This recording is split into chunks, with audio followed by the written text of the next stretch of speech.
And we're on. We're on? Yeah. Thanks for coming. What's up? Hell yeah. This is the Ahead of the Count podcast, episode 4. We got Matt Bloom and Jake Blachura of the Breed Band. Sir. Yes, sir. Kind of introduce you guys. Introduce yourselves. I'm Jake Blachura. I've known Mitchell for a long time. First friend in Orlando. Kindergarten. No shit. Long time ago. Did you know that? No. Fun fact. Wow, small world. Yeah. Mm-hmm. His mom taught me in 5th grade. Yeah. Let's see. Shout out Miss Munoz. Shout out Miss Kindergarten. Munoz. Shout out Miss Stockwell. Yeah, and what instrument you play? I play bass in the band. Bass. I'm Matt Bloom. I play lead guitar in Breed. Known Mitchell for a while as well. Shout Not out kindergarten, though. what was our marine biology teacher? Mr. George. Mr. George. Shout out Mr. George. Hope you're doing all right. But yeah, no, we're in Breed, rock metal band from Orlando, Florida. You know, trying to make it big. New EP out, 27. Check it out. Yeah, so these guys, longtime friends with them, really, really entertaining guys, up and coming rock stars, I'd say. You know, I see them being really, really big. They just dropped their first EP. It's called 27. Go check it out. iTunes. iTunes, Apple Music, Spotify, YouTube, Pandora, Shazam, whatever the fuck you use. iTunes and Apple Music are Everything. the same thing. Hell yeah. No, they're not. You can buy one of them, and then you can stream the other. Yeah, that sounds like a plan. Make us money. Look, just download it and listen to Just it listen to and it. enjoy it Music and all speaks that for stuff. itself, man. If you work out, play it. If you go to sleep, turn the volume down, play it. Just Well- get us streams. Well, first off, you're not going to be able to go to sleep if you listen to this. That is true. You're going to want to kind of run through a wall. And that's a good thing, too, you know. Personally, like, I'm not, like, a big mosher, but, like, I did want to mosh when I was listening to it for the Absolutely. first time. You would if you came and saw us. Yeah. Dude, it's a really, really good EP. Yeah. EP? What's Yeah, the difference EP. between an EP and an album? Well, pretty much an EP is like 4 to 5 songs usually, just a general, kind of like a demo of, you know, the album. Like a lot of bands will release an EP and then they'll put those 4 songs on the album. But an album's like usually like 12 songs. That's pretty much the only difference. It's like 4 songs on an EP, like anywhere from like 10 to 12 on an album. But EP, LP. yeah. EPs are just, you know, they're a good introduction to the band. Like, you know, these are like those 4 songs that we think are really strong. This is what we're going to put out, and then, you know, you promote it, and then eventually, hopefully, you release the album if people dig it. But that's what we're doing right now. I mean, we released the EP, 2 weeks ago? 3 weeks ago? 2. Yeah, so it hasn't been out that long, but now we're just working on writing the next songs for the album. We're going to put 2 of the songs from the EP on the album. Nonstop and Middleman. Those Yeah. are some great songs. You should Nonstop listen. Misery and Middleman are going on the album, and then we'll do 8 to 9 more songs, and then release the album. Probably a couple singles before, but yeah. How long was the process of making the EP? The writing process, or the recording process? The 'Cause whole whole thing. thing. Yeah, The whole if thing. it was the whole thing, it probably took us a year for our first EP.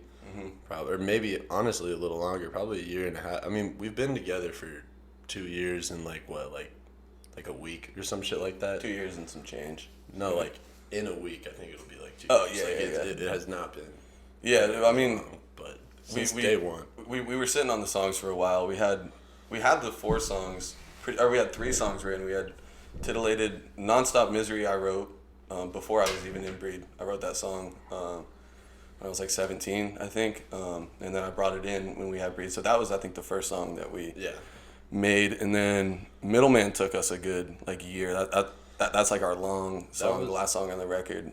That took us a while, but the hardest thing is getting into the studio. Honestly, I mean, we had the music for a while, but just finding the right producer, finding the right studio to get into to like bring your full potential out can be tough. So it took us technically 2 years to like officially release it, but I mean, we had the songs done pretty quick, and we were just working on them, making sure every part is perfect. You know, perfecting the whole thing. Middleman took us like honestly a year and a half to write. Like we wrote it originally, it was like a 4-minute song, and it was like the basis of the song it is now. And every like couple months we'd be like, all right, what if we throw in this riff? What if we put it right here? Yeah. And it was like the second song we wrote, but also the last song we wrote at the same time. It was constantly just like it was like you said, it's supposed to be like a 4-minute song, ended up being a 7-minute song. Like we'd come in, we'd be like, all right, yo, check out this riff. This should go here, because we just wanted to keep it interesting, keep the dynamics, and like just add. We just wouldn't stop adding to it. Like, no, it gets boring here. Let's throw in this random riff that no one's expecting. So that's kind of like not our masterpiece, but like, you know, it's the song that I think we're probably most proud of, just from and it was a collective, like, it was a collective song. Like some songs completely equal parts. Yeah, writing exactly. process. Like some songs, I'll write most of it and then I'll bring it into the band. But like Middleman was a completely just the four of us working together. You know, Tito, our drummer, would bring in parts. I'd bring in a part. Jake would bring in a part. So it was really probably like the song we're most proud of. It definitely shows the four of our minds coming together, I guess, if you will. I see like just giant crowds of people just like headbanging and everything like that, and it is so good. It is really, really, really good. Thank you, bro. I appreciate that. You know, I genuinely like it. Like it's so good, and I'll tell everybody right now to download it because it is really, really good. Thank you, man. Thank you. It's not something anyone would kind of expect, especially like you went to high school with us. And we talked about it. We told everybody. Yeah, we were in a band, you know. But I mean, for us, the big thing is just reaching all audiences, because you know, there's a lot of like when you hear the word heavy metal or like hard rock or whatever, you know, it can definitely be towards a specific audience, and like only really heavy metal fans are going to listen to it. But like we try and keep it diverse to where, you know, somebody who listens to nothing but country or nothing but rap or nothing but fucking R&B can like listen to it and at least appreciate it, you know. And it's not whoa fucking death metal the entire time, you know. It's definitely more classically, you know, influenced, just like Metallica, Alice in Chains, you know, Guns N' Roses, Led Zeppelin. Like, it's like thrash meets hair metal. Yeah, yeah, you know, you know, it's just like, we like catchy songs. We like songs that anybody can listen to, no matter your age, race, you know, anything. It's just anyone can listen to, you know, your songs, because there's a lot of metal bands out there that are just doing metalcore, screaming vocals, you know, and that's definitely for an audience, and that's cool as fuck. We love all that too, but like, you know, we're trying to reach everyone, you know, and I think that's the key to success, is having all kinds of fans from all different walks of life. And I definitely think our EP, you know, there's something for everyone on it. You know, there's songs that are a little more quote unquote radio friendly. There's songs that are a little heavier, like 27 straight thrash metal. We also try to be kind of obscure with our stuff too. Like there's some stuff that you just would not expect, just like got thrown into your face, like the end of Titillated. Like no one would expect that. All of 27, like if you listen to every song and then you listen to 27, you're just like, yeah, and it's like, definitely came from them. It's definitely it's definitely a planned out thing too. Like we'll go into a song and we'll be like, we want it to be this style. Like we just wrote a song that we're gonna put on the album that, but my biggest influence are AC/DC, Guns N' Roses. So it's like a little more that style. It's not necessarily super heavy. It's more just like a classic rock tune. And we went into it of like, okay, this is gonna be a classic rock song, and then the next song we'll write will be like, all right, this is gonna be heavy as fuck, or and this is gonna be a ballad, or Tito's song. Like, we also have this, like, our drummer wrote this song the other day and just came in, and it's like old like 60s like blues. Yeah, it's like, just this like with like metal, but like it's weird. It's like all acoustic shit. It's super cool though. Strange, but it's like everything's got to be different. Like we don't want to make the same song twice. You know? Like a lot of bands and a lot of especially like other genres, they seem to, like, you listen to them and you're like, okay, this sounds like this song, like, and this sounds like this song. Like that's definitely the goal to not do that. Like, yeah, and we're just trying to keep it diverse. We got influences coming out the ass, so it's like everywhere, out of all angles. So and we don't want to release a bad song. We don't want album fillers. You know, we don't want to be like, that song's alright, throw it on the album. You know, we're definitely trying to keep it diverse, keep it interesting, and just have a little something for everyone. You know, something for the really heavy fans, something for the Zeppelin fans. You know, just try and keep it interesting, and it keeps us happy. It keeps our creative juices flowing. The album's gonna be some shit. Yeah. The album's gonna be some shit. it'll be a process. So like time once frame it's wise, out, where are you then, guys looking you with know. the album? How long do you think it will take to Definitely make that album? I mean, earliest I'd say end of the year, but like realistically, probably this time next year. Yeah. I mean, an album in particular is like the way we recorded the EP was not rushed. I mean, a little rushed, but it was just like, you know, I don't know. When we're writing the album, it's just a lot more of a process. So we'll probably go into the studio relatively soon, and probably within the next 5 or 6 months, and then try and have it out by either like December 2021 to like March 2022. I mean, it's hard to come up with an actual time frame, but we're gonna try and release some singles, like probably like 2 singles, before we release the album, to keep people interested and to keep people excited for the album. Because you don't want to release 4 songs, take a year-long break, because people are just gonna be like, oh well, they're not doing shit. So probably release We are show February 22nd or 6th. February 26th. February Yeah. 26th. But Haven Haven Lounge was 6,700 Aloma. 67 or 2,700 Aloma. Fuck, I don't know. Just look up Haven Lounge. Yeah, well, I'll shout you guys out before it happens for anyway. For sure. Even if I'm in Tallahassee or anything like that, hell yeah. I'll repost it and everything. If you listen to this podcast and you want to meet Mitchell Stockwell, come to the Breed Show. Yeah, he'll be there. 26th. Yeah, I guess I do got to make it down there now. Yeah, you got no choice at this point. Yeah, no. So, kind of going back to the EP, how's it doing numbers wise? Is it doing pretty well? Is it doing better than you expected? Yeah. I mean, we hyped it up a lot. I mean, we've been telling people about this shit for 2 years, so it was definitely anticipated. But I mean, when we released it, it was just promote. So the numbers were pretty good. I think we came out like 500 something streams on Nonstop Misery, Like 450 on Titillated. It's the numbers were pretty good. I was honestly really happy with them, and it reached a lot of people because we got a lot of friends that people tell people. So you tell one person, that person tells 2 people, next person tells 3 people. So I mean we're definitely happy with the numbers. But we want to keep it growing and keep promoting it and doing stuff like this, interviews and stuff is a good way to get through to people. But we're definitely happy with the numbers coming out of the gate.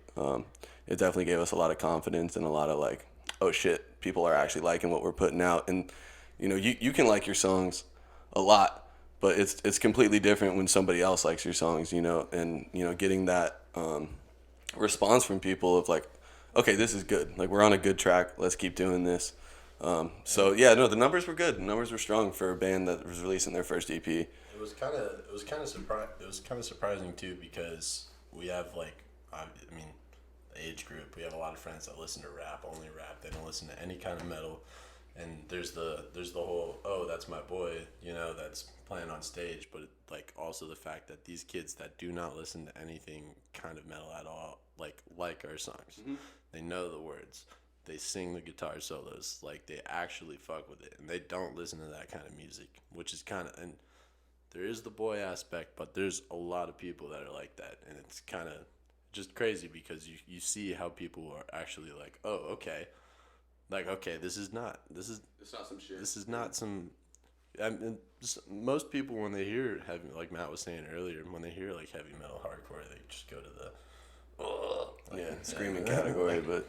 It's definitely, people have been surprised, I mean, like I was saying earlier, like we said about, anyone who listens to any music, I think can get down to this, and, that's definitely been super cool, and I mean, I've had people I haven't talked to in fucking 5-6 years hit me up like, dude, I'm not big into rock, but like, respect, bro, like respect, like, I think anybody can appreciate good music, you hear good music, you can at least appreciate it, and I think we definitely stand by these songs, and we've gotten a really good response from all walks of life. So it's been really cool. I was talking to one of our buddies who's in a band called Subject. Follow them; they're fucking tight. Cold Subject. And I was talking to their rhythm player. I mean, we were just talking about how rock in general is kind of not taking a back seat, but it's like. It's just not as prevalent. There's not as many young dudes doing it, and it's not as mainstream. Yeah, it's not as mainstream. I think what we're trying to bring back is like the danger of being a rock and roll band. Like when you think of Guns N' Roses, Motley Crue, it's like those dudes were a gang. Those dudes were dangerous. Like you don't fuck with them. And like it's not just about sex, drugs, rock and roll. Just the way you carry yourself. We're definitely trying to bring back sort of that edge and that like aggression and like we'll fuck you up kind of thing because we're a fucking metal band. And I think that's kind of what's missing a little bit of rock is the danger. Because dude, back in the 80s, 90s, you didn't fuck with the rock bands. No. And I mean, it's not like we're fucking like going ape shit or anything, but just trying to bring back that whole attitude, man. Like, rock is a life. It's an attitude. It's like, this is who I am, and fuck you if you don't agree. And I think that got lost in translation a little bit over the last few years. But so we're trying to bring that back, that cool rock star vibe kind of thing. It's like you kind of meet us, you kind of see us. Like if you met us like right now, like it's not like you're not gonna have that thought in the back of your head, like. Okay, does this guy play in a band? Like that's like you go for the look. You look at Jay. You're like, okay, is that guy in a band? Well, we get it all the time, dude. We were walking to 7-Eleven the other day. Some homeless dude was like, "Y'all fucking jam? Y'all in a band?" Yeah. Like, yeah, dude. Like, yeah. It's probably the hair, but yeah, no. So for the listeners that like have no idea who these people are, and maybe you came to listen to some like baseball podcast, or whatever. This is completely different. So these guys, I mean, Matt especially, you've been growing out your hair for how long? Long time, right? Since like 7th, 8th grade, so probably 8 years. I've never seen this kid with short hair before, and I'm telling you, the second he told me he played guitar, I knew that like he was gonna go the rock star route, and he looks like a rock star. Tell him about your tattoo. I have a tattoo on my forearm. It's the serial number of the first guitar I ever got. I got my first guitar when I was 12 years old, 11 years old. I've been playing for about 8.5, 9 years. Kind of a shitty $100 little acoustic guitar, but it's about a decade. I don't know, fuck it. But and I mean that guitar meant so much to me. It was like start of everything. Like once I got that thing, it was lock myself in my room 8 to 12 hours a day and just play until you're as good as Slash or whatever. And so I put hours on that guitar. And when I went to get my first tattoo, it was actually my girlfriend suggested. She was like, "Why don't you get the serial number of your first guitar?" So I got that. I got a switchblade for $100 and a spade for $10 from a crackhead in an apartment. But yeah, man, that's probably the only tattoo that I have with meaning. But up and coming rock star for sure. Exactly, man. Yeah, that's the whole goal. No, it's really cool to see you guys do this. And I mean, so I came from Windermere Prep, which is a tiny little prep school, man. Like K through 12, like 1,000 students. And obviously DP, our graduating class, had like 800. It was like 1,000. Something fucking ridiculous. So I was coming from this like crazy world into DP. I didn't know anybody. And I was just this guitar player, dude. Like, and I was listening to like old 80s shit. Like I was like, there's no other kids my age listening to fucking Motley Crue or Tesla or Rat or whatever. And I was walking through the halls. I saw him wearing a Tesla shirt. They're an old like deep cut 80s hair band. I've seen them 4 times. I took Fitz to his first concert and it was Tesla too. Yeah, they're fucking rad. But I'm like, dude, there's no way this kid actually knows this band. I saw him in the hallway, so I'm like stopped him. He thought I was a dork or whatever. But I didn't think you were a dork, but I was into some different shit at the time. The goal was more jazz band. Yeah, I think that the way that we actually started like talking to each other or whatever was because it was either you or Bentley wearing a Tesla shirt, and I was like, no way, my dad loves that band. Like that's his favorite band. And you're like, Tesla? And I was like, yeah. I mean, obviously just from the perspective of like a general rock like fan, not like deep into rock or anything like that, but like I knew who they were, I was familiar with them or whatever, and that's just kind of how it like started or whatever. But people together. I promise, dude. I thought I was the only fucker my age that knew who Tesla was. Our first band formed at a Tesla concert. Yeah, dude. Yeah. Primal. Fuck, We met a singer and a drummer. Yeah, we met him at the show. The kid was wearing a Van Halen shirt. I was like, dude, shoes. Man. He had Van Halen shoes. And he had shirt. The shirt. Yeah, I was talking to that never took off. That kid was a dork, but no, we never played, not even one time. Sorry if you're listening to this. Oh, don't name drop. I'm gonna have to edit that part out. Just bleed. Yeah, it's all good. If only I like had that sound effect, But yeah, dude. I mean, for me it was just as soon because I was kind of like a jock kind of kid. I played lacrosse for 6 years, football. I was into all that. I mean, I still love sports, but as the minute I picked up a guitar, I remember my mom got me a $25 iTunes gift card, right? And for whatever reason, I was like, dude, I'm gonna buy a bunch of Green Day songs. Like, I hadn't listened to them in a while. I always liked rock. My parents, always played rock and blues my whole life. So like, I was always a rock fan. That was the only thing I ever listened to. But I was never like super passionate about it for a while. So my mom got me a. I know a picture. My mom got me a $25 iTunes gift card, right? And bought a shit ton. What the fuck? You just can't the wire or whatever. Oh my bad. I got a shit ton of Green Day songs. We're going on a road trip, and I was listening to Green Day this whole time, the same fucking like 5 songs. And I told my mom, I was like, Mom, when I get home, like, can I get a guitar? And eventually that Christmas, I got a guitar. And then literally the second I learned my first chord, everything went out the window. I didn't play sports anymore. I quit all the teams. I was just like, I would stay up until like 5 a.m. playing guitar, go to school, sleep during school, come home, lock myself in my room, play guitar until 5 a.m., go back to school, sleep through school, come home. So it was just grind. That's all I cared about. And literally just within a day, everything went out the window, and I just haven't stopped. Like, I've just been trying to get better and better, and the passion's just grown, dude. And then finally forming a band, like, you got no idea how fucking hard it is to find a band in this year, man.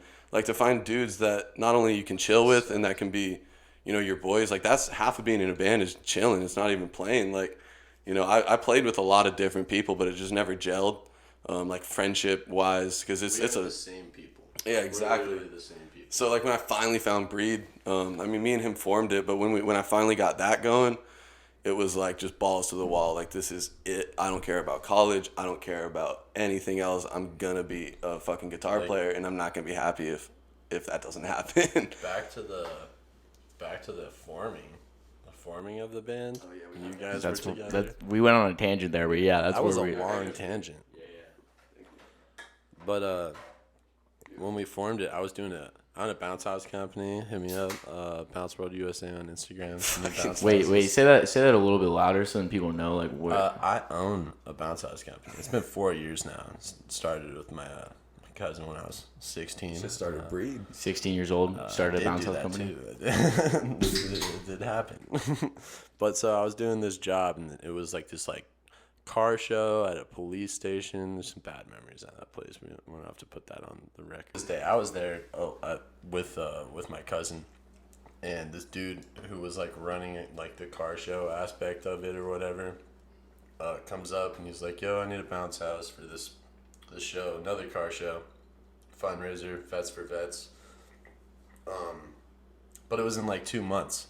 And he was like, do you know any live bands? And I was like, yeah, I'm in a band. Like, yeah. He was not in a band. Not in a band at all. And so first thoughts in my mind were like, I got 2 guitar players. Like, let me just call Fitz and Matt. And that's where the hard, like, getting a band is hard. Like, Fitz said no, Matt said yes. So it's like, oh shit, now we're a 4-piece. He had like, one range, dude. And he stood still. And if you've seen us at all, if you've seen us live especially, or any videos or anything, you know that we're not still. Like, we're not a still. No, we go fucking ape shit. We are all over the fucking place. Like, it's a show. Like, you can't not move because we are. If you're not, that's weird. Well, I mean, when we met Eric, it was like, I met him online through a website called Find a Band. Like, fucking simple as that. Like, it was literally called Find a Band, and I put an ad out like, guitar player, we have a gig in fucking like 1 month, we need a singer. This dude hit me up. He was a nice guy, and he was a really, really good kid. Yeah, really he was a good guy, but he had never sang before, never been on stage. Me, Tito, and Jake each have at least 8 years plus at this point, like, with our instruments. And he had just started singing, like, and he did what we needed to do. He went up and he played a 2-hour set, and like, respect, but the vibe for learning 20 songs. No, absolutely. 20 songs. Yeah, that's not easy, dude. In a month, and I mean, it was just the vibe. I mean, he wanted to go a different route musically, and he didn't gel with the band. Like, we couldn't hang with him. He smoked for the first time with us. Well, it's not even just that. It's just like he just wasn't like we just didn't get along that well, and he wasn't that good. The like, fire to be story frank, was pretty funny. Yeah, but I mean, like he just, I mean, he was good. He got the job done, but we had to move on. We had that one show, grinded for that show. I remember learning songs with Tito in the car on the way to the show. I literally learned all of You Really Got Me by Van Halen. All of it on bass in his truck outside of the show. We like 10 minutes before our set. We were just, dude, we were grinding, and I mean, we went up, we improvised a lot of it, but Matt was playing like 5-minute ending solos, just like off the top of his head. Pearl Jam Alive. I took like a 7-minute solo. Fucking out the left and the right. Like we were no one knows. Everyone's freaking out. We're like, why? Yeah, and it was a success, and like we played well, but the singer This is an important aspect of the story. I'm so sorry. No, go ahead. It was at this place called Castle Church Brewing Community, and it is a. This is an important part of the story. It was a brewery that was also a church. Weird concept. Right? They have a brewery, and then the other half is their bar/church. So on Sundays, you would go to church at the bar. And they sold like all these like exotic ass beers. It was church for alcoholics. I would go to like parties with this like silver bag of beer. Oh, yeah. That's where that came from, bro. There were these giant juice boxes of fucking crazy beer, and he just didn't cut it. Nice kid, wasn't our vibe, but talented. Yeah, he'll still be doing something. Yeah, he'll do something on his own same. But me, Jake, and Tito were just like, well, we're not gonna stop now. Like, let's keep this going. Let's try and find a real band. And about 4 months go by. I put an ad out on Craigslist. And Jay hit us up, our current singer. After auditioning and going through a bunch of bad people. I mean, like Gasoline Garcia. Dude, quit shouting these motherfuckers out. Dude, you think that name's going somewhere? No. Not going somewhere. So we Gasoline Garcia. He was fuel for the crowd. He was fuel for the crowd. That's why he was gasoline. He was not, by the way. He was not fuel for the crowd. He was fucking horrendous. But we auditioned a couple people, which was, it was all right. But we just, dude, the hardest, I kid you not, dude, anybody in a band you talk to will agree, the hardest member to find is a lead singer. And I remember Jay texted me. He texted me and off my Craigslist ad, and he's like, yo, I like a lot of your influences, Alice in Chains, Pantera, Metallica. And I was talking to him, I was like, I got an Instagram, checked out his Instagram. He was fucking rad, long hair, our age, good voice. And we invited him over He's to... your grandpa. He's 4 years older than me and Jake, but he's 24. Our drummer's 23. No. 20. He's 24. All right, but anyway, so we bring him into audition. I was talking to him about this last night. I can't even make this up. He was nervous as fuck. He's from Venezuela. He's out there, man. Like you wouldn't think he would fit in with us, but he's fucking awesome. And he came to the audition. He told me that he took 7 shots of tequila because he was really nervous, and he had his buddy drive him to the audition. And I just remember, I remember getting into the audition room with him. We met him. We were shooting the shit or whatever. It's like, yeah, pretty cool dude. And we start the first song is Man in the Box by Alice in Chains. That's the first song we play with him. I couldn't hear him because we didn't have a good PA at the time. It was pre-money. Like, now we have, like, 3 PAs in the room. Yeah, we definitely upgraded. It was an amp that was, like... It was this tiny little, 12 by, like, 6. And we couldn't hear him, but the way... Dude, it was just... I mean, it was... Sang it. It was the 10-watt little amp. I couldn't hear a word he was singing, but he was losing his fucking mind. He came up with me, he was jamming with me, he was jumping up and down, fucking banging the wall, like, throwing shit down, like, wrecking everything. And I was just watching him the whole time, smiling. I was like, I don't give a fuck if this guy can sing. Look what he's doing.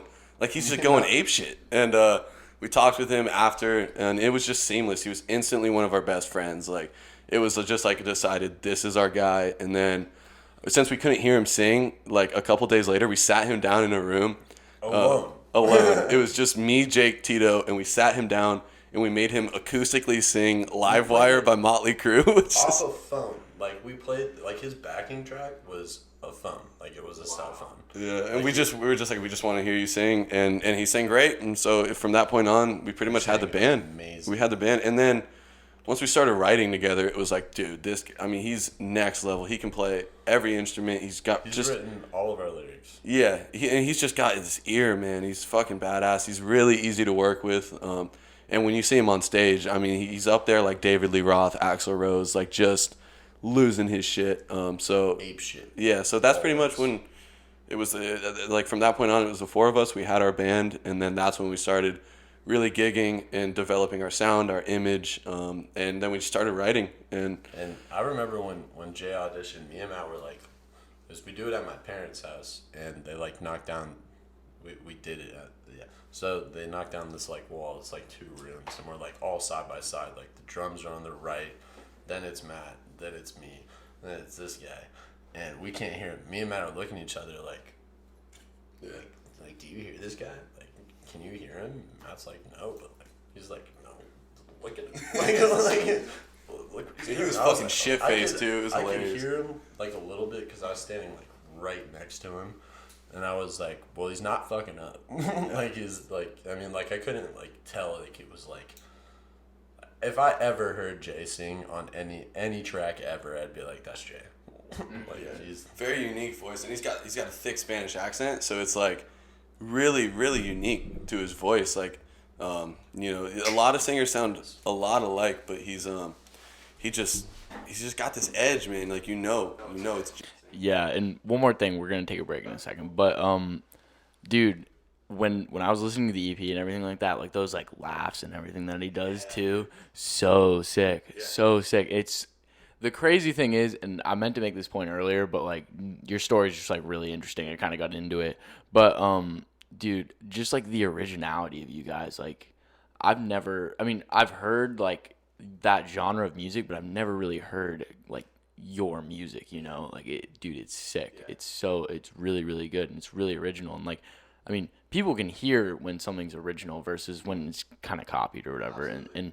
and it's really cool to hear a older genre of music kind of remodernized in Absolutely. a way, and it's really cool. And for anybody that hasn't listened to their EP or whatever, go check it out and go follow them on Instagram and everything like that too. What's your Instagram? Plug it. Breedband.official, BREED BAND.official.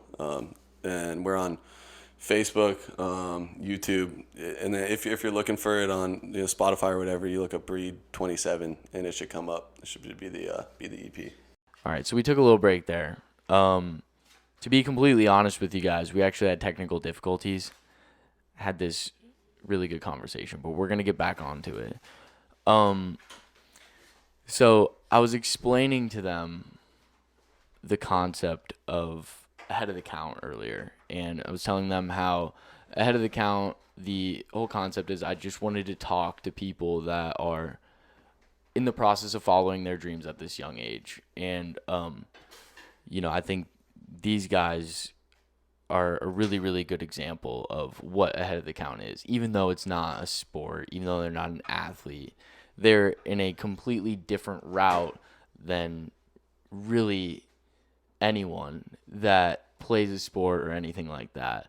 So I just kind of want them to go into, what it feels like to follow their dream and things like that. So yeah.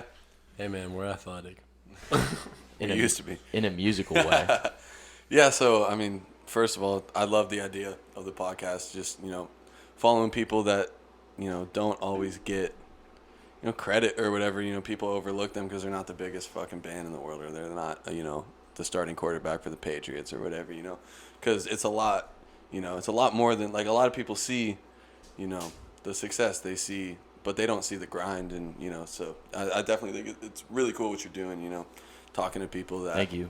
That have a passion and shit. But, for me, I mean, success has never been judged by money. It's never been judged by, materialistic things. It's like everyone nowadays, it's like, oh, dude, check my car, check my wife, check my, house, check my bank account, which is cool, if you got it, flaunt it, I guess. But, for me, happiness is playing music you know, it's, you know, I want to be a rock star, man. I want to sell out stadiums, but I know regardless, I'm going to be playing guitar the rest of my life. And, you know, that's my passion. That's what I love to do. And if I'm making $2,000 a year, you know, fuck it. Like, at least I'm playing guitar. At least I wake up every morning and I don't have to work that 9 to 5. I don't have to, you know, work some shitty job to make ends meet. You know, I love playing guitar, and, you know, we think we're going to be rock stars. We know we're going to be rock stars at some point, but, you know, it's more than that. You know, it's just, you know, success, I think, is judged by happiness rather than money. Not that money's not great. Money's awesome. But, you know, I definitely, you know, I want to wake up every morning and not be like, oh, man, it's Monday. I got to go work this job just to make ends meet to get to the weekend. But, you know, I definitely think that got a whole fucking meal. Jake made some barbecue. Some pulled pork sandwiches. Fucking beautiful. Just as beautiful as this conversation. Absolutely. So I definitely think one of the main things that we've been learning from this whole situation is that it's a lot more than being in a band. You know, it's not just playing instruments and writing songs. We definitely wish it could be, but there's a lot of business behind it. There's a lot of stuff that you don't think about going into it. You know, you think you're just gonna be playing guitar. But I mean, I remember one day, dude, I spent 7 hours fucking coming up with the cover for the EP, trying to learn how to use Photoshop, and you know, you're constantly talking to promoters and you know, labels and people that are interested in you, and you got to set up your gigs. And when you're a small band like us, you know, it's tough because, you know, you got to prove yourself and you got to do it by yourself. Like, it's not like you don't get that much help when you're starting out. Once people start seeing that you draw a crowd and you bring money, then people start wanting to get involved. And the people that want to get involved, like we've had a couple like pretty prominent people talk to us. Like we've talked to like the bass player for Danzig.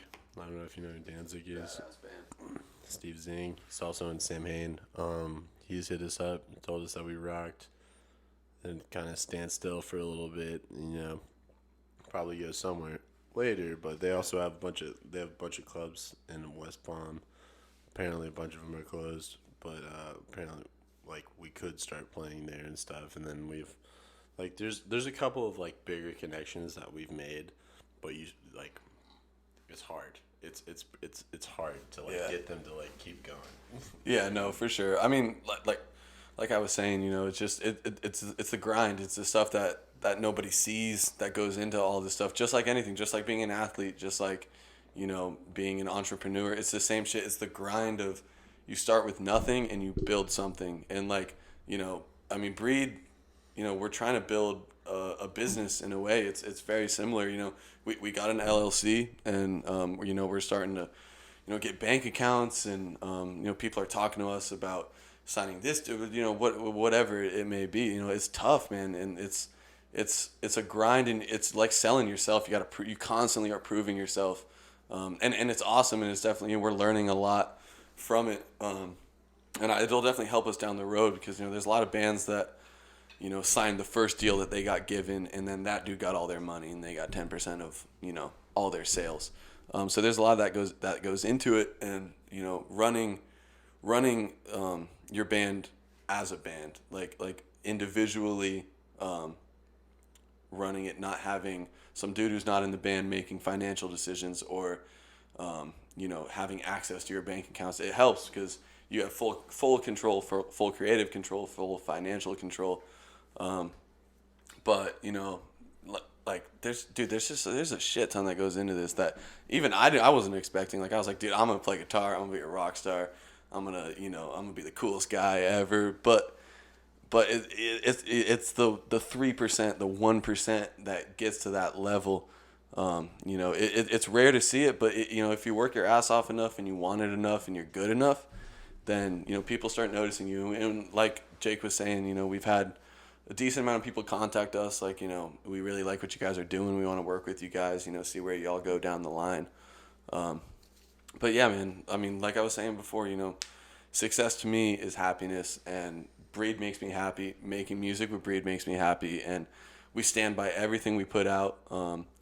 You know, so I'm very proud of this EP.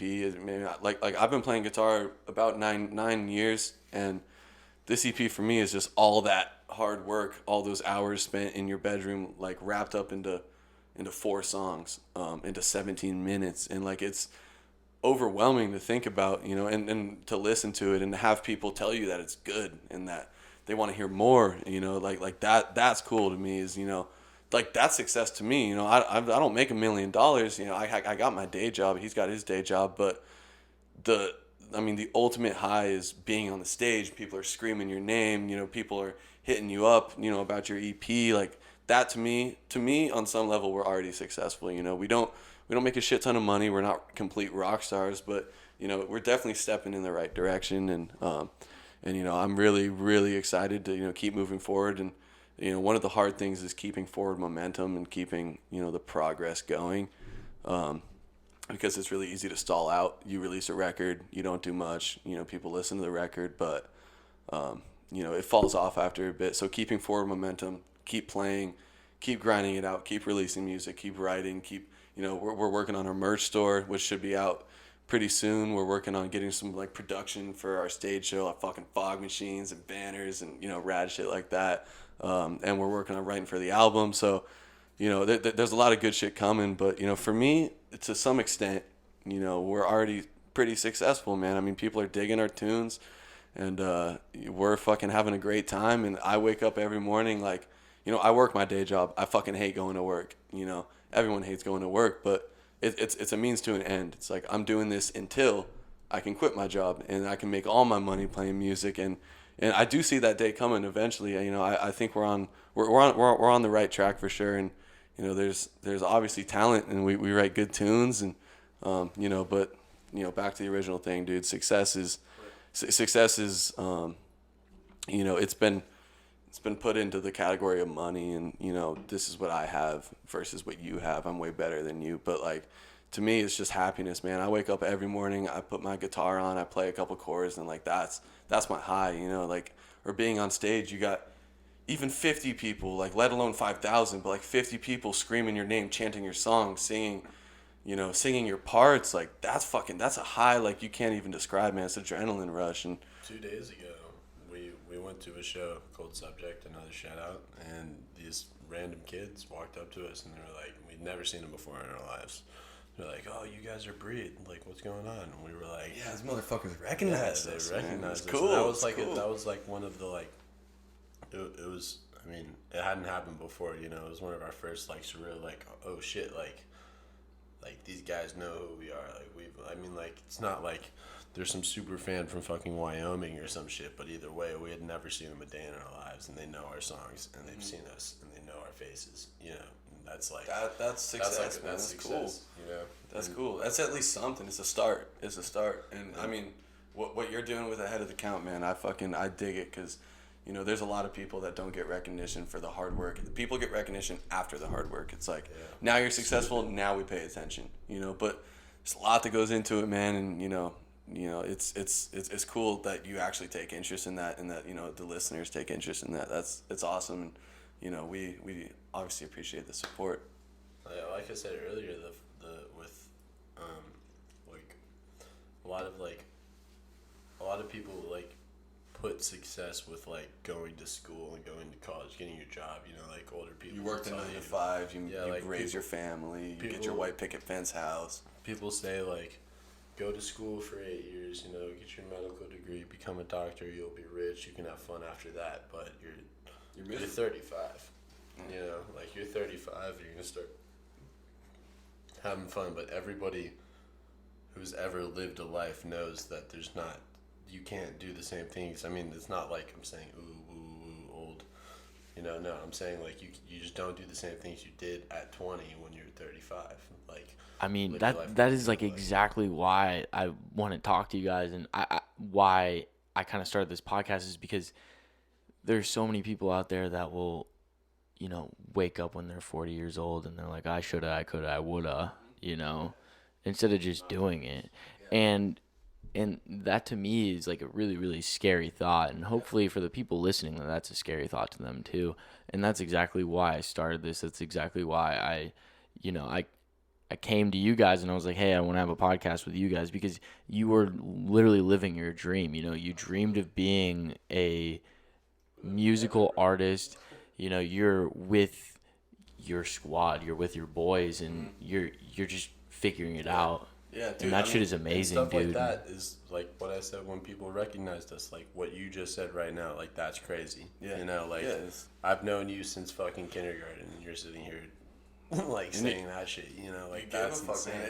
And you know, it's awesome, and you know, it's like my biggest fear my whole life has just been being that working stiff. You wake up and you're just working for the weekend, man, and not like any disrespect, man. Whatever you got to do what you got to do to get by. But like, you know, my biggest fear is just waking up when I'm fucking 40 and being like, man, I could have been a rock star, dude. I was a good guitar player, you know, and not taking that shot. Like you don't know if you don't try. It doesn't matter what field it is. You could be an artist, you could be a musician, you could be a baseball player, you could be a fucking whatever the hell, dude. It doesn't matter. Like just whatever you're passionate about, go and do it. Otherwise, you're gonna regret it later. You know, simple as that. And I love every day that I get to fucking play guitar. I love making music with these dudes. I love with these dudes, bro. yeah, it's awesome, man. We're having a lifestyle. we're having a fucking great time, dude. We're having so much fucking fun. Like it's just cool, man. And we're young. We're fucking 20. It's like, it's just fucking, you know, like these are the days, like you said, when you're 40, you look back on and you're like, you know what? I lived every one of those days exactly how I wanted to. And when I'm on my deathbed, I don't want to be counting what I could have done. I want to be like, look what you fucking did, you know? And that's cool. And I'm sure you agree. I hope the listeners agree.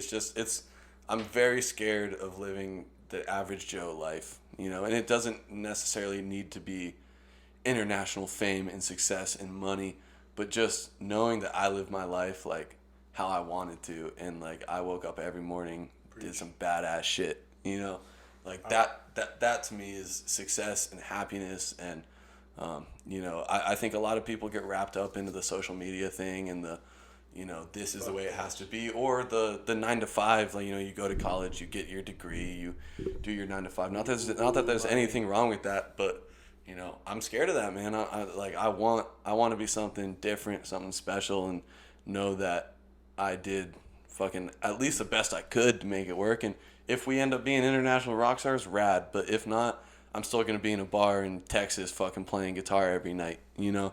Like, it doesn't matter how much I'm making, that's what I'm doing. And I've had that set for myself. Like, I'm not gonna be an accountant.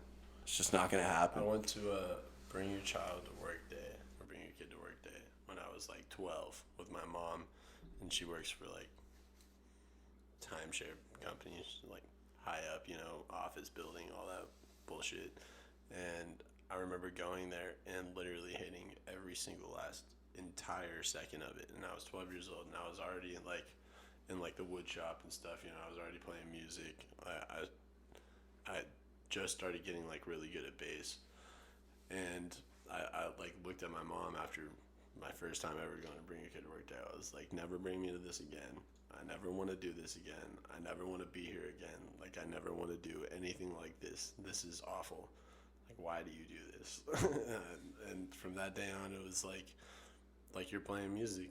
Like, that's what you're doing. Like, doesn't matter, like, who I'm with, what I'm doing. Like, obviously, Breed's going to take off, so that doesn't matter. But, like, if I'd play under a Broadway stage, you know? Like, I'd play, like, for an orchestra, I'd play for a metal band, I'd do a studio music. Like, it's gonna happen. Like, that's what's gonna happen. Like, I'm gonna play music. Like, there's no other option. I can't, like, in the most, like, obviously sounds cocky, but in the most non-cocky way, you can't be, like, you can't put that many hours in and, like, be as good as you are and then just one day just stop and just succumb, you know, like, succumb to the norm, succumb to, like, the idea of the world. You know, like, don't, like, do what you want to do. Yeah. Like, go against the grain, man. If you do some shit no one's ever seen, then, you know, people will help you out. And one thing I've noticed, man, with a lot of bands, I remember hearing an interview with Dave Grohl from Nirvana and the Foo Fighters, one of my favorite musicians ever. And he said, you know, it's as simple as if you have good songs, people will listen. And so that's what we're trying to. If you have good songs, people will pay attention. If you put on a good show, people will pay attention.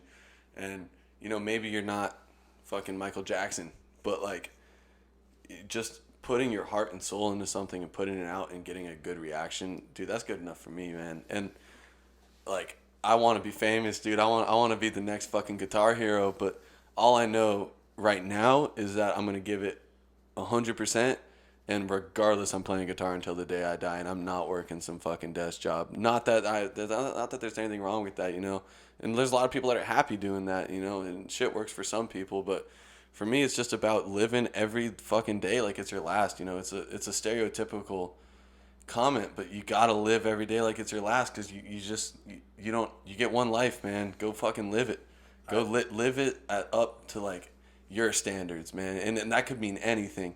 You know, it's not just about partying. It's not just about getting fucked up. It's not about, you know, it's just about waking up every morning happy with who you are, and, you know, just knowing that you're on at least somewhat of a right path for yourself. And I'd be totally happy being like Santa Cruz, like being like Joseph Stalin, you know, being like middle of the road, you make your money. Like, those are bands that I bet anyone listening to this would know, you know, and I know them. One dude's from Maryland, one band's from Finland, you know, like we know who they are. Like, they're successful. They're not international rock stars, but fuck, they make all their money touring. All their money touring. They got the nice cars. They got all that shit. I'd kill to see him. Yeah. You know, then there's bands like that. Like Joseph Stalin, he was here in a fucking minivan. I saw this guy. Dude lives in a fucking minivan. I think he has a house, but it's in Maryland. When they're on tour, they go in a fucking minivan like that. Like, I would be so okay with that. Yeah. Like, so beyond okay. Dude, like, touring's I'm traveling all around the country, and I'm playing music. Yeah. I'm playing my songs that I like. Well, dude, I mean, that's that'd be absolutely. That's insane. the other thing. Like, that's how you're happy. Our entire goal is just, I mean, our entire goal is international success. But like right now, it's like, dude, I want to go on tour, man. Just the thought of, for 1 year, for 9 months, whatever, you go out and you play your music every night, and you fucking you party, you have a good time. You're driving from city to city. You're seeing the world with your best friends. You're literally with your best friends all the time. That to me is life, man. Just not waking up and being like, fuck, man, I gotta go to work. Fuck, you know. But and you know, that's why, you know, I really appreciate what you're doing, man. It's cool. It's cool that you're taking interest in these people, man. I remember when we first saw it, we were like, yo, rad. Mitchell's got a fucking podcast, dude. Rad, dude. Did you guys know I was gonna hit you up? Once you followed us, I was like, dude, we're getting on this thing, dude. It was like, I'm pretty sure I hit you up though, like, yo, you should put us on this shit, bro. Dude, local people gotta help local people. Yeah. That's the only way to do it, man. That's the only way. Definitely. You gotta kind of start a scene with. It's everyone. It's not just bands. It's not just athletes. Just having who you talk to. Having people to promote your shit is half the battle, dog.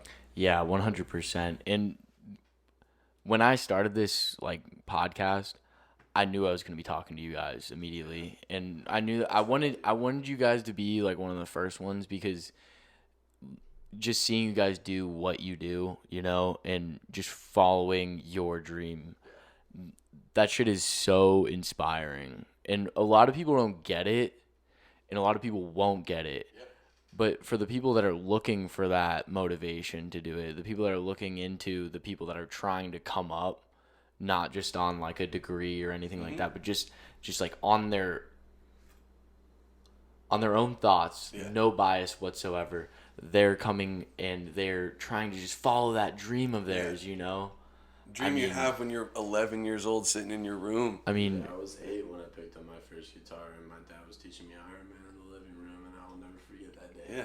Yeah. That day Your life changes. Mm-hmm. Absolutely, man. And playing baseball, I've seen the guys where that was like their dream. Yeah. Playing baseball, it might have been one of my dreams, but I didn't think it was going to be the end-all be-all for me, to be honest with you. Right.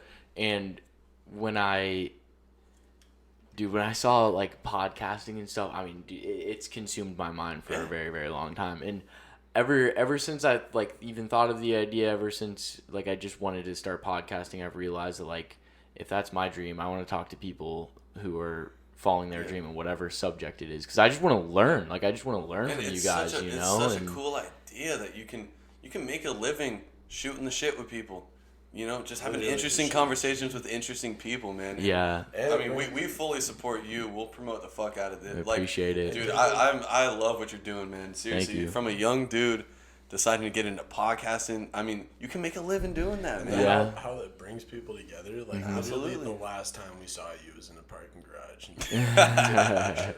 Just fucking fighting, man. It's just, but like I mean, podcasting and you know, like we're sitting here at this. Yeah. It's the same concept. Like it's the same concept as being in a band. You know, it's something people aren't doing that much, but like you're passionate about it. We can see your passion. You know, and you're reaching out to these people. You're grinding. You're working on the social media. You're working on you want it, dude, and that could be fucking rad, man. Like it'd be sick. You never know, dude. The way I see it, it's the same with music.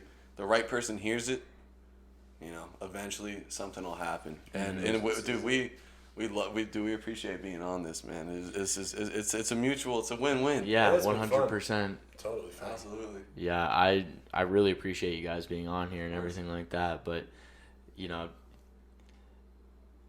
just like for somebody to be able to just learn from you is just awesome. I hope people take some of like this. It's like honoring to like. It's cool, man. It's cool. It's like wow. So, what's the next step from here? You have the gig coming up. Yeah, we got a show on. Are you guys like? Do you guys have like a manager or anything like that? Yeah. So when does that come in? Our managers, we're like complete 25. Yeah. 25. So what does that mean? 25%. Like everybody has equal ownership, and like we are all owners of the LLC. We all have rights to like all of our songs, but we do everything ourselves. I mean, we have like our like people that book us, and then we have like our producers and stuff. But like it's really all us. Like we find our gigs, and it's all through like connections and like who we talk to, and like finding different bands, and like it's just it all comes down to who you know. But we do it all through ourselves. Like we find the people, and then or they find us, you know. But it's like who we talk to. Like no one runs where we go, what we do. I mean, it'd be cool. I mean, sometimes that helps a lot. Fuck, dude, I don't want to make another fucking EP cover on Photoshop. I want someone else to do that. But I mean, as far as next steps are concerned, it's just promoting this EP, getting people to listen to this EP. It's not just like it's over. Like, yeah, we just released it. Yeah, no, dude. Our next steps are just simply growing the band, man. Just playing as anywhere and everywhere, and promoting the EP. We're writing for the album. It'll probably be a 12-song album. Just takes, you know, to make sure every song is perfect. It takes a bit. So we're working on the album, working on booking more shows. We want to start playing around Orlando more, kind of break into the downtown market. Maybe start playing Jacksonville, start playing Tampa, start playing, you know, just Tallahassee, dude. Exactly. Like just start moving around and just. I mean, the next steps are just growing it, man. Like growing this. We planted the seed. Now we gotta, you know, water that fucking thing. You know, so put some fertilizer on it. Yeah. So yeah, I mean, the next steps are growing it and doing stuff like this, interviews, shows, fucking, you know, trying to learn how to use social media to our fucking advantage. Music videos, photo shoots, you know, just all the kind of shit that you need. We're gonna Breed in everyone's face. Yeah, like, exactly. Once everyone just knows, like it's cool too when you look Breed up on Instagram. Like if you put in BRE, like Breed comes up. Yeah, that's sick. But like, yeah, that's really sick. The next steps are fucking becoming rock stars, man. I don't know. That's as simple as that. Mm-hmm. But I mean, like you said, dude. For me, Ahead of the Count. Great fucking podcast name, by the way. Thank you. It's got a cool meaning. For me, it's, as I'm sure you Shout out my cousin. Oh, yeah? Shout out cousin. He knows Photoshop and stuff like Cousin that. Stockwell, good job. Mike Stockwell. Mike Stockwell. Quick shout out to Mikey Stock. All right. So for me, dude, Ahead of the Count, it means going against the grain, doing your own fucking thing, not listening to the rules, quote unquote. You know, not listening to Uncle Sam. Just fucking, you go out there, you do whatever the literal fuck you want to do.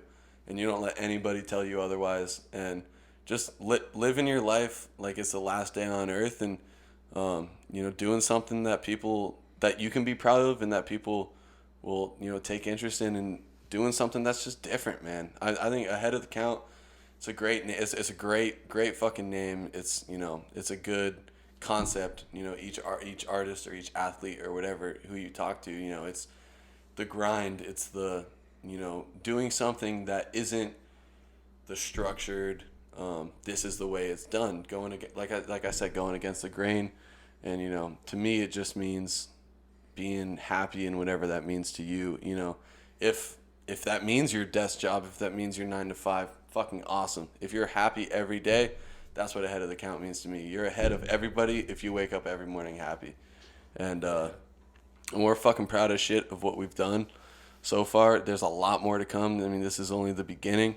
And we're going to keep grinding every day. You know, we're going to keep releasing music. We're going to keep playing shows. And we're going to keep trying to stay ahead of the count. Hell yeah. I like the meaning of it. Like I was telling this girl Kenzie, I was telling her that, like, what the premise was, and like what it is, like following dreams, and, you know, like finding people who follow dreams and like learning from. That's right. I listened to it. Hell yeah. And it's like the reaction was like, holy shit, like that's cool. Like you want to know, like you want to see what people are doing, like the work that goes into success. It's just, it's not easy, and it'll never be easy. You don't just like step into some shit and you just be there, like you're famous.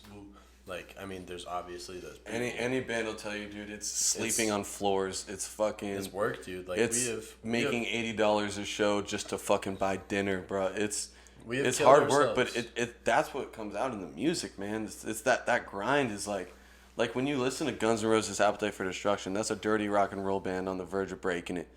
Fucking, you know, and you know, that's what music is to me. Is it's emotion. It's a reflection of what you're feeling at the time. You know, I'll write a certain riff. If I'm sad, the song's gonna be sad. If I'm happy, the song's gonna be happy and fast. But you know, I love the grind. I don't want to be a rock star right now. I want to work my way up there. I want to earn it, just like every fucking buddy has to do. Because if you're gonna be great, it takes a lot of work to get there, man. And you know, it's, you know, success isn't something that just happens. So I have literally put holes in my fingers. Yeah. No, it's. I don't have my phone, but I have literally had like dime-sized holes like in my fingers from like blisters and stuff from just playing all day, trying to figure this shit out. It goes on. And eventually, like, it's work. It is work. It takes, like Matt said earlier, it is 10,000 hours. It takes 10,000 hours to be a professional. You put in the work. Doesn't matter how you do it. Put in the time. It doesn't have to be just sitting there playing bass for 9 hours a day, like you were learning theory, learning how stuff is structured, even just listening to music and just trying to figure stuff out, like, or with whatever you do, you know. And it just, like, everybody just needs to know that the shit can happen. You just have to work for it. It never comes easy, you know. If you want something, if you do it, you will get it. Like, if you want something bad enough, it'll happen. If you put your mind to it and you be the best at whatever the fuck you want to do, one day it'll happen. Simple as that. Anybody will tell you that, man. Mm-hmm. So I actually have like a couple of my roommates, a couple of my buddies at Florida State, grew up with them or whatever. They're kind of in the beginning stage. Actually, one of the kids was in my last episode. His name's Court Rodig. He's a Georgia Tech pitcher. Throws like 97 miles an hour. I kind of hit that. Potentially could be getting drafted this season. So he, like, these guys are like beginning to start playing guitar. Oh, no right? shit. Yeah, like they just wanted to do it as a hobby. Yeah, just something fun. There's a couple other ones.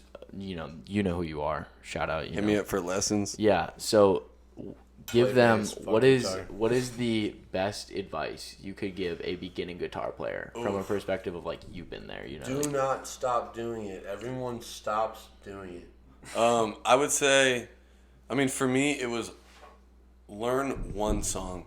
If you learn one song and you play that song a million times, you will be so happy with yourself. And it's an accomplishment. It's just like baseball. It's when it's the feeling of doing something that you couldn't do before.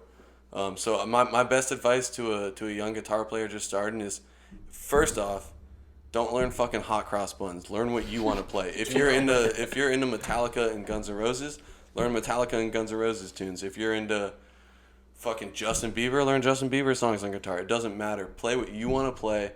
Make yourself happy, and just don't give up. If you put 30 minutes in each day, eventually you will see progress. And when you do, and when you can play that song, man, there's no better feeling than that. So my best advice is just play what you want to play.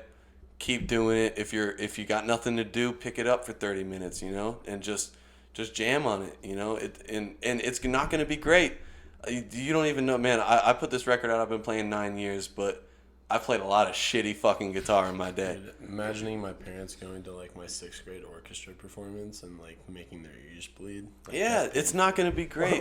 It's not always going to be great, and you got to be ready for that. But my best advice is just play what you want to play, keep going, and love it, man. If you got a passion for anything, just fucking do it. And so consistency is key. Consistency is key. It's like working out. It's like anything else. You do it every day. Eventually, you'll see results. And learn whole songs. But make sure the biggest key is don't just be the riff kid. Mm-hmm. You got to make sure you're playing what you want to play. That's what's going to keep you going. Because some dude's going to teach you how to play hot cross buns, and you're gonna be like, man, fuck this. But when I started playing guitar, I got this great guitar teacher. Mike Guzzardo, my fucking mentor. I love that dude. I talk to him every day still. I had guitar lessons with him for about 4 years, and he only taught me songs I wanted to play. So the first song I ever learned was "Good Riddance" by Green Day. Just a G chord to a C to a D. It's fucking simple as it comes. But when I learned that thing, dude, I played it for 8 hours a day. I was like, this is the coolest thing ever. And so it's that, man. Just, if you're just starting out, keep going, learn what you want to do. Once you learn one song, you'll want to learn another.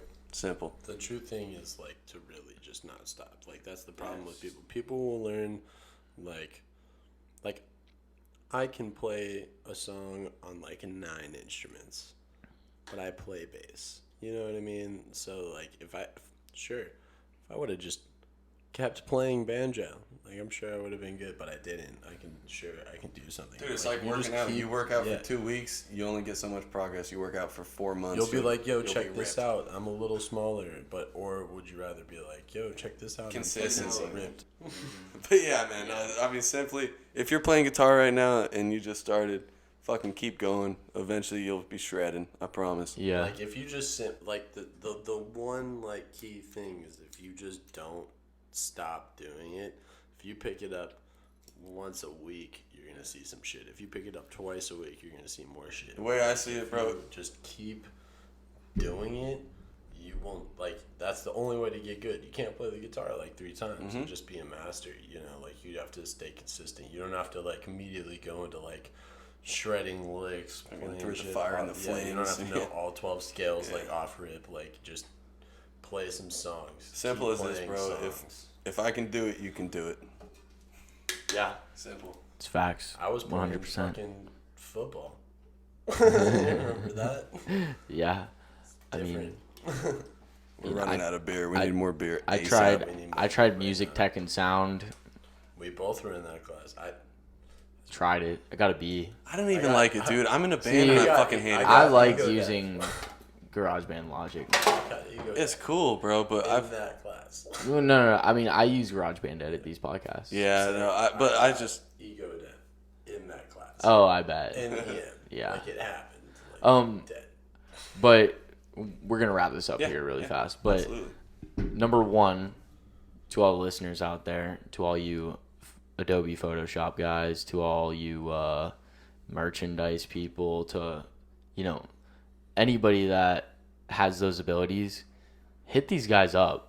Support us. We need help. Need your help. Official on Instagram. We shouted them out once. I'll continue to shout you guys out throughout the week. Yeah. But yeah, no, these guys need help, and I'm telling you, they will remember you from the beginning. I mean, I've known them a very long time, and really good guys. Absolutely. And thank you, bro. Thank you so much. Yeah.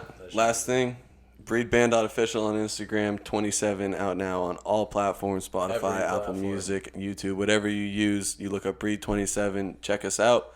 Mitchell, fucking thank you for having us on, man. It was a pleasure. Thanks for sitting down. Thanks for coming over, bro. Thanks for chilling out. Yeah, appreciate it. Check out Breed. Check out. Most definitely. I'll put everything, in the link and everything like that. Absolutely. This is I'm gonna go watch them practice. Mitchell's and coming to everything right now. practice. Probably gonna yeah. Hey, thanks again. Cheers, this was boys. episode 4. Follow the Instagram, everything like that. Cheers. Hey, have a good night. Thanks, Mitchell. Yeah.